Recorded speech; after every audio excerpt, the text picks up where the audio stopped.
ராமநாதபுரம் அரசு மருத்துவமனையில் கண் சிகிச்சை பிரிவில் சிகிச்சை அளிக்க மருத்துவர்கள் இல்லாததால் சிகிச்சை பெற முடியாமல் நோயாளிகள் அவதிக்கு ஆளாகி வருவதாக குற்றச்சாட்டு எழுந்திருக்கிறது.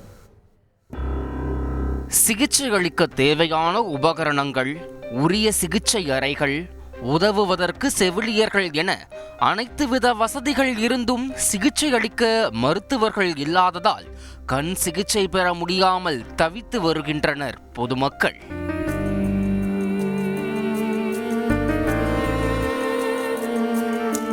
இந்த அவலம் அரங்கேறியது ராமநாதபுரம் அரசு மருத்துவக் கல்லூரி மருத்துவமனையில் உள்ள கண் சிகிச்சை பிரிவில்.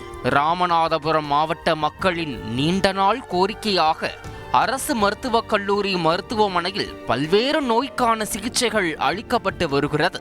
இங்கு கண் சிகிச்சை பிரிவு என தனி வார்டு அமைக்கப்பட்டு அங்கு தீவிர கண் சிகிச்சை பிரிவு, அறுவை சிகிச்சை பிரிவு, புறநோயாளிகள் பிரிவு என தனி கட்டிடத்தில் இயங்கி வருகிறது. இங்கு அறுவை சிகிச்சைக்காக 2 மருத்துவர்கள், கண் சிகிச்சை அளிக்க 1 என 3 மருத்துவர்களும் உதவியாக செவிலியர்களும் உள்ளனர். தினசரி கண் சம்பந்தப்பட்ட பிரச்சனைகளுக்காக சுமார் 100 நோயாளிகள் வந்து செல்வது வழக்கம். ஆனால் அண்மையில் இங்கு அறுவை சிகிச்சை செய்து வந்த மருத்துவர்கள் 2 நீண்ட நாள் விடுப்பில் சென்று விட்டதாலும், 1 பணிமாறுதல் பெற்று வேறு மாவட்டத்திற்கு சென்று விட்டதாலும் அனைத்து வசதிகளும் இருந்தும் சிகிச்சை அளிக்க முடியாத சூழல் ஏற்பட்டுள்ளது. இதுல தொடர்ச்சியாக 3 மருத்துவர் கண் சிகிச்சையை மேற்கொண்டாங்க. 3 பேருமே இப்போதைக்கு இல்லை. 2 பேரும் விடுமுறையில் போயிட்டாங்க. ஒருத்தர் வெளியில டிரான்ஸ்ஃபர் ஆகிப்பட்டா சொல்றாங்க. இதுக்கு முன்னாடி பார்த்தீங்கன்னா தினசரி சிகிச்சைக்காக போனவங்க கிராமப்புற மக்கள் உரிய சிகிச்சை கிடைச்சிட்டு இருந்துச்சு. இன்னைக்கு 3 மருத்துவர் இல்லாம என்ன சொல்றாங்கன்னா திருப்பி அனுப்பக்கூடிய ஒரு அவலமான நிலைமை இருக்குது. இதனால் கடந்த 1 மாத காலமாக சிகிச்சை பெற முடியாமல் தவிப்பதாக வேதனையுடன் கூறுகிறார் கண் பாதிப்பால் அவதியடைந்து வரும் சகாதேவன். 1 மாதம் மழையா சார், 2 கண்ணு பறையுது சார். வேலையும் பார்க்க முடியல, வெட்டியும் பார்க்க முடியல. ரொம்ப கஷ்டப்படுறோம். ஏழையா சார். நாங்கள்லாம் சும்மா கூலி வேலை பார்க்குறதா. நாங்கள் ஒரு செக்யூரிட்டி வந்துக்கிட்டே எனக்கு 6,000 ரூபா கொடுக்குறா. அது வச்சு சாப்பிட்டுக்கு தெரியும் சார்.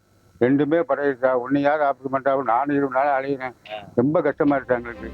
இப்படி கடந்த 2 மாதங்களாக அறுவை சிகிச்சை மருத்துவர்கள் இல்லாததால் அறுவை சிகிச்சை ஏதும் நடைபெறாமல் அறுவை சிகிச்சை அரங்கம் திறக்கப்படாமலேயே உள்ளது ஏழை எளிய மக்களிடையே வேதனையை ஏற்படுத்தியுள்ளது. அத்துடன் கண் சிகிச்சைக்காக மருத்துவமனையை நாடி வரும் பலரும் வேறு மருத்துவமனைக்கு செல்ல வேண்டிய அவல நிலை நீடித்து வருகிறது. எல்லாருக்கும் அந்த கண் சிகிச்சை கிடைப்பதற்கான நிலைமையை உருவாக்கணும். இன்று வரக்கூடிய பொதுவான நோயாளிகள் அவங்க ஏதாவது அறுவை சிகிச்சை அப்படின்னு சொன்னாங்கன்னா, ஒன்று வெளியில போங்க, இல்லைன்னா சிவகங்கை மருத்துவமனைக்கு போங்க, மாவட்ட மருத்துவக் கல்லூரிக்கு போங்க, பரமக்குடி மாவட்ட மருத்துவமனைக்கு போங்கன்னு சொல்லி அனுப்பக்கூடிய ஒரு நிலைமை இருக்குது. இதை உடனடியாக மாவட்ட நிர்வாகம் தலையிட்டு மருத்துவரை நியமிக்கணும்னு சொல்லி பொதுமக்கள் சர்வான கேட்டுக்கிறோம். சிகிச்சை கிடைக்க வேண்டும் என்ற உயரிய நோக்கில் சுமார் 1 கோடி மதிப்புள்ள அறுவை சிகிச்சை உபகரணங்கள் மருத்துவமனையில் உள்ள நிலையில் கடந்த 2 மாத காலமாக அவை பயன்படுத்தாமல் வீணாகி வரும் சூழ்நிலையும் ஏற்பட்டுள்ளதாக பொதுமக்கள் குற்றம் சாட்டியுள்ளனர். இதுகுறித்து மருத்துவமனை நிர்வாகம் தரப்பிடம் கேட்கையில் ஓரிரு நாட்களில் மருத்துவர்கள் நியமிக்கப்படுவர் என தெரிவித்துள்ளனர்.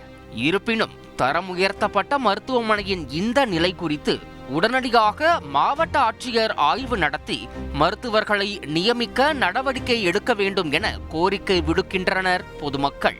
தந்தி டிவி செய்திகளுக்காக ராமநாதபுரத்தில் இருந்து செய்தியாளர் சோனை முத்தன். செய்திகளை உடனுக்குடன் தெரிந்து கொள்ள உடனே சப்ஸ்கிரைப் பண்ணுங்க.